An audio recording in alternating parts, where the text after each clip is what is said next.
हरे कृष्णा, राधे राधे। आज मैं आपके लिए इस वीडियो में पुत्रदा एकादशी व्रत कथा लेकर आई हूँ, जिसको सुनने व सुनाने से सारे पाप नष्ट हो जाते हैं। द्वापर युग में एक बार युधिष्ठिर ने श्री कृष्ण से पूछा, केशव, कृपा करके मुझे ये बताइए कि पुत्रदा एकादशी व्रत की क्या विधि है और उस दिन किस देवता की पूजा की जाती है। तभी श्री कृष्ण ने कहा, हे धर्मराज, आपका प्रश्न बहुत ही उत्तम है। ये सभी पापों को हरने वाली है। इसमें समक्ष मनोकामनाएं तथा सिद्धियों के दाता नारायण भगवान की पूजा की जाती है। इस समस्त संसार में पुत्रदा एकादशी के समान दूसरा कोई व्रत नहीं है। पुत्रदा का अर्थ है पुत्र देने वाली, अर्थात यह व्रत निसंतान वाले लोगों को संतान देने वाला व्रत होता है। हे राजन, अब मैं आपको पुत्रदा एकादशी के बारे में एक कथा सुनाता हूँ। कृपया बड़े ध्यान से जरूर सुनना। एक समय भद्रावती नामक नगरी में सुकेतुमान नामक एक राजा राज्य करता था। उसके कोई पुत्र नहीं था। उसकी पत्नी का नाम सवैया था। राजा के पास धन, वैभव, राज्य आदि किसी भी प्रकार की कोई कमी नहीं थी, परंतु उसके कोई संतान नहीं थी। इसी कारण राजा और उसकी पत्नी दोनों बहुत ही चिंतित रहते थे। राजा के पितृ भी रो रो कर पिंड लिया करते थे और सोचा किया करते थे कि इसके बाद हमको कौन पिंड देगा। राजा को भाई, बांधव, धन, हाथी, घोड़े, राज्य और मंत्री, इन सब से किसी से भी संतोष नहीं मिलता था। वह सदैव यही सोचता था कि मेरे मरने के बाद मुझको कौन पिंडदान करेगा। बिना पुत्र के मैं पितरों और देवताओं का ऋण मैं कैसे चुका सकूंगा। जिस घर में पुत्र ना हो उस घर में हमेशा अंधेरा ही रहता है। इसीलिए पुत्र उत्पत्ति के लिए प्रयत्न करना चाहिए।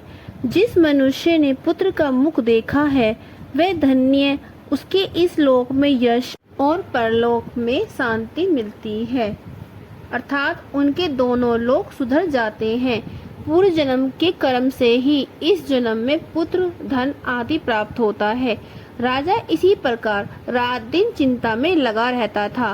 राजा को इस तरह चिंता में डूबा देखकर रानी सवैया भी हमेशा चिंतित रहती थी।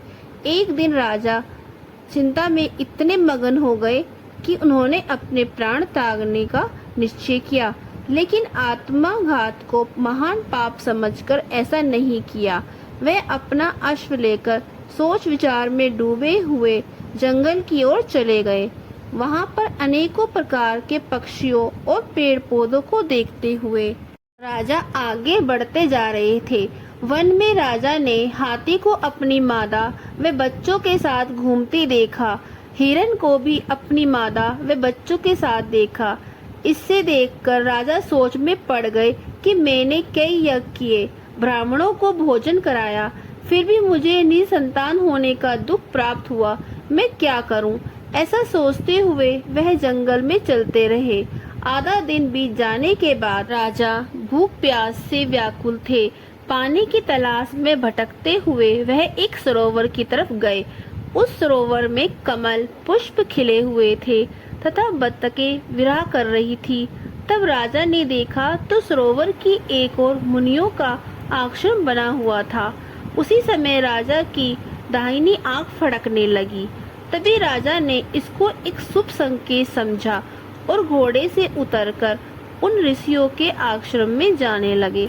आश्रम में पहुंचकर राजा ने ऋषियों को प्रणाम किया और वहां आश्रम में बैठ गए। राजा को देखकर मुनियों ने पूछा, हे राजन, आपकी क्या इच्छा है? राजा ने पूछा, महाराज, आप कौन हो और यहाँ किस लिए आए हो? कृपया कर मुझे बताइए। तभी वह ऋषि बोले, राजन, 5 दिन बाद संतान देने वाली पुत्रदा एकादशी है। हम विश्वदेव हैं, इस सरोवर में स्नान करने के लिए आए हैं। यह सुनकर राजन बोला, हे महाराज, मेरे कोई संतान नहीं है। यदि आप मेरे से प्रसन्न हैं तो मुझे पुत्र प्राप्ति का वरदान दे। यह सुन मुनि बोले, हे राजन, सावन मास में आने वाली एकादशी पुत्रदा एकादशी है। यह निसंतान को संतान प्राप्त करने वाली एकादशी है।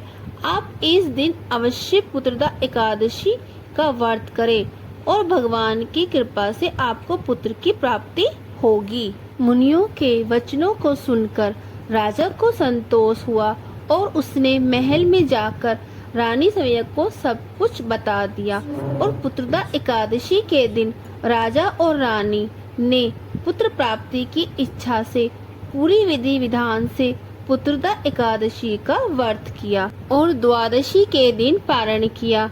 कुछ दिनों बाद रानी सवैया ने गर्भ धारण किया। 9 महीनों के बाद उनके यहाँ एक पुत्र हुआ। वह राजकुमार अत्यंत सुंदर, सूरवीर, यशस्वी और प्रजा का पालन करने वाला राजा बना।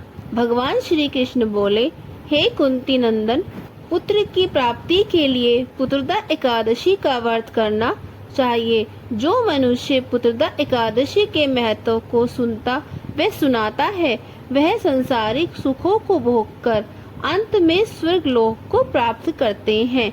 पुत्रदा एकादशी का व्रत करने वाले व्यक्ति को सुबह उठकर स्नान आदि करके संतान प्राप्ति के लिए पति और पत्नी दोनों को स्नान करने के बाद पूरी विधि विधान से भगवान विष्णु की पूजा करनी चाहिए। इसके साथ पुत्रदा एकादशी की कथा सुननी चाहिए और बाद में आरती व हवन भी करना चाहिए। भगवान नारायण इस कथा को सुनने वे सुनाने एवं हुंकारे लेते हुए सभी पर कृपा करना, सभी की मनोकामनाएं पूर्ण करना। कथा को सुनते समय 1 लोटा जल और तिल व फूल जरूर ले और कथा सुनने के बाद तिल लोटे में डाल दे व फूल भगवान के चरणों में चढ़ा दे। फिर इस लोटे के जल को सूर्य को अर्घ दे। इस तरह आपका व्रत पूर्ण माना जाएगा। ये थी पुत्रदा एकादशी व्रत की कथा। यह साल में 2 बार आती है, एक सावन शुक्ल पक्ष में और दूसरी पौष शुक्ल पक्ष में आती है। इस दिन जिस घर संतान न हो वो इस व्रत को जरूर करें। आपकी मनोकामना भगवान विष्णु जी अवश्य सुनेंगे और आपके घर एक लड्डू गोपाल जरूर आएंगे।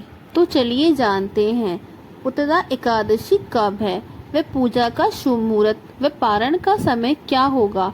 श्रावण मास के शुक्ल पक्ष की एकादशी तिथि को पुत्रदा एकादशी मनाई जाती है। पुत्रदा एकादशी व्रत संतान प्राप्ति के लिए भी किया जाता है। इस वर्ष पुत्रदा एकादशी का व्रत 5 अगस्त 2025 दिन मंगलवार को रखा जाएगा। एकादशी का प्रारंभ 4 अगस्त 2025 में सुबह 11:41 से प्रारंभ होगी और समाप्त 5 अगस्त को दोपहर 1:12 तक रहेगी। व्रत का पारण 6 अगस्त को होगा। बुधवार सुबह 5:45 से लेकर सुबह 8:26 के बीच किया जाएगा। व्रत का पारण सही समय पर करने से ही व्रत का संपूर्ण फल प्राप्त होता है। पूजा करने के बाद भगवान विष्णु जी या लड्डू गोपाल, आप जिस रूप की पूजा कर रहे हो, उन्हें भोग लगाने के बाद जो भी आपने फलाहार बनाया हो, फिर बाद में आप लोग स्वयं खाएं। पुत्रदा एकादशी से एक दिन पहले सावन का आखिरी सोमवार है। इस दिन भगवान शिव व माता पार्वती की पूजा व व्रत जरूर करें। 5 अगस्त को दोनों व्रत एक साथ होने से यह एक बहुत अच्छा संकेत माना जाता है। इस दिन पुत्रदा एकादशी व मंगला गौरी व्रत एक साथ होने से भगवान विष्णु व माता पार्वती का आशीर्वाद प्राप्त होगा। ऐसा दुर्लभ संयोग बहुत ही दिनों बाद होता है। ऐसी वीडियो आपके लिए लाते रहे ताकि आपको सारी जानकारी प्राप्त होती रहे। आपको करना क्या है, अगर मेरी वीडियो अच्छी लगी हो तो लाइक, सब्सक्राइब एंड शेयर जरूर करें। राधे राधे, हरे कृष्णा।